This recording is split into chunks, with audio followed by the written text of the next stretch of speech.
Well, you mentioned the Stanley Cup playoffs are full under swing here. Conference finals are going on, and a big talking point, of course, was the Toronto Maple Leafs series, losing in 7 games to the Florida Panthers. And you know, obviously, you've been a GM in this league. If you're the GM of the Toronto Maple Leafs, like, what do you do at this point? I know it's been 7, 8, 9 years running, and I think they put the emphasis on, oh, this is like the Red Wings from back in the day. This is like the Washington Capitals that broke through. This is like the Lightning that broke through finally. Like, if you're the GM of this team, like, I guess, what is your next approach? Yeah, Joe, it's interesting. When I came to the Calgary Flames in 2000, after being with Minnesota and Dallas, and in 1988, when I started with the Northern, we were the worst team in the league. We were right at the bottom of the league, and yeah, there was some trials and there were some tribulations for our group. I mean, '91 was magical when we went to the Stanley Cup final, out of nowhere, really, to be straightforward. But we built up our team. We ended up moving. We had some financial struggles. The league was going through its own financial changes with respect to contracts and salaries and revenues and everything that went with it. But at the end of it, 11 years later, we ended up winning the Stanley Cup. We were a really good team and whatnot. So the reason I give you that, and I go now into Calgary, is I came into Calgary with a similar idea. Okay, we're going to build this. We're going to do it right. And at the end of the day, they had missed the playoffs for 5 straight years. Like, when I started, like, it was only the first year I missed the playoffs the first year, but now it was 6. And then the next year was 7, and you're building. And what I realized a lot better now that I didn't realize at the time was my patience was guided by getting to an end result.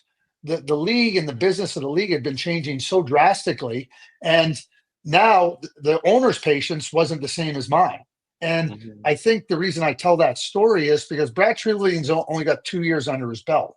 And it was just 2 years, just about 2 years ago, that he was named the GM.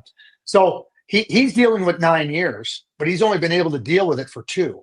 I think he's done a really, really strong job of rebuilding the blue line. Rebuilding the blue line with a blue line that can win in the Stanley Cup playoffs. Because there's certain templates that are never going to change in the NHL, and that are fundamentals to any sport. And the blue line, if you want to win the Stanley Cup, you have to have certain elements on that blue line: length and reach and weight, and be able to move the puck quickly. You don't have to. Obviously, offensive defensemen are coveted, and you want them and you need them, but you need other types of players. I think Brad's done a really nice job of that. I think the goaltending's in a good place. I think what isn't in place, and this is the difficult part for Brad now, is what do you do with the forward group? They've been a really good regular season team, and nobody can deny that. But when Kyle Dubas was the general manager and Brendan Shanahan the president, because he was full on board with this, they thought that artistic hockey was the way to win in the playoffs. What has been clearly shown and will always be shown, it's not about one style or another, it's about a blend of styles. And when you want to put all your eggs in one basket and go artistic, you're not going to win in the playoffs. And you're not going to win when it matters. And you're not going to beat good teams that have the template in order. And to me, now that's where Brad has to really go and look at what he's doing. Change has to happen. And, I get asked continuously, what about this player? What about this player? When I was part of management, our goal was always what's best for the team. I didn't go in looking to trade players, but if it can improve the team, and I told the players this, if we can improve the team, then I'm going to look to do it. But I'm not looking to say every day I'm looking to trade you or looking to trade you. You're looking to improve the team. And I think that's what Brad has to do. And for me, everything is on the table. There is nothing that's not on the table.